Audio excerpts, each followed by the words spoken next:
Designing for narrative influence studies the way speculative storymaking can be applied to social issues that require wide adherence for the sake of public good. Issues like mask wearing for public health and reducing resource usage for mitigating climate change. I am Ray L.C., Assistant Professor of Creative Media at City University of Hong Kong, working with Daijiro Mizuno of Kyoto Design Lab. Explicit policy measures often fail to elicit the appropriate responses due to the lack of intrinsic motivation. For example, compliance with wearing a face mask in this example from transportation in Ghana did not change despite government public health guidelines. Instead, we need an implicit way of affecting behavioral change for social good. We first set out to design stories for the purpose of informing media consumers the idea that recklessness leads to heartache. In the story, Jason misses the chance of a lifetime to go to Mars for a mission because he violates the quarantine bubble in order to see his fiancée.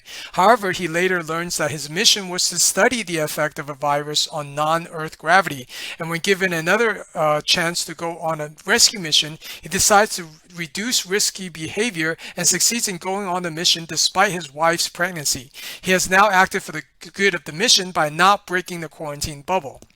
To situate storytelling for influence in the context of today's social media communication, we use the machine learning-based natural language model GPT-2 pre-trained to Twitter feeds, private messages, YouTube captions, and novels in order to produce short flash fiction designed to affect public health behavior. These different media produce different levels of influence that implicitly tell the consumer to stay socially distant and wear masks without explicit instruction that will in turn provoke negative reaction and lack of compliance.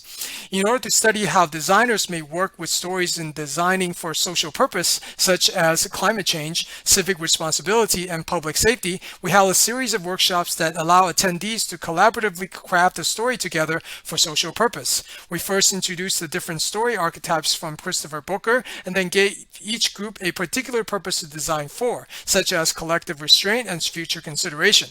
We then allowed the designers to think of their own story without telling the others and let one writer at a time to craft a story in a pass the baton fashion.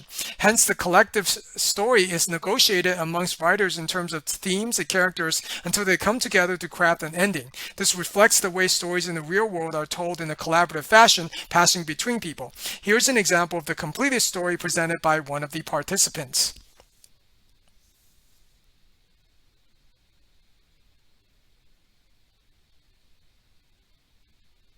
Design a story that encourages generations to reduce fossil fuel use, to reduce climate change by emphasizing collective restraint and future consideration. And the story goes with the luxury cruise ship departing for Antarctica. The survivors studied out whether the food should be distributed equally or whether food should be distributed according to their societal values. And then the team has kind of split into two and continue discussing things. But after all, they got rescued. And the section 4 ending is a bit sort of work in progress, but generally speaking, the protagonist has revisited his ways of life, his ways of thinking, and he kind of made a sort of behavioral change, and he decided to go out for another cruise as a unified group. The end. So I think it's really about the voyage sort of stereotype in terms of narrative structure. And what we can learn from this, I think, is the how we can design a narrative for behavioral change. We found that despite everyone starting out with a evenly distributed number of intended structures, the final negotiated story fell into particular camps such as overcoming the monster and rebirth, indicating that these structures may be particularly useful for purposes like combating plastics and recognizing climate change. The arrows here indicate the evolution of a single individual's intended story structure to start and the final scored structure of the group outcome.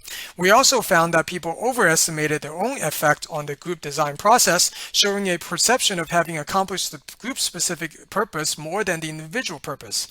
Applying narrative design techniques in a collaborative manner and using machine-generated snippets provides a way to implicitly influence people for public issues that require voluntary intrinsic adherence. Thank you for your attention.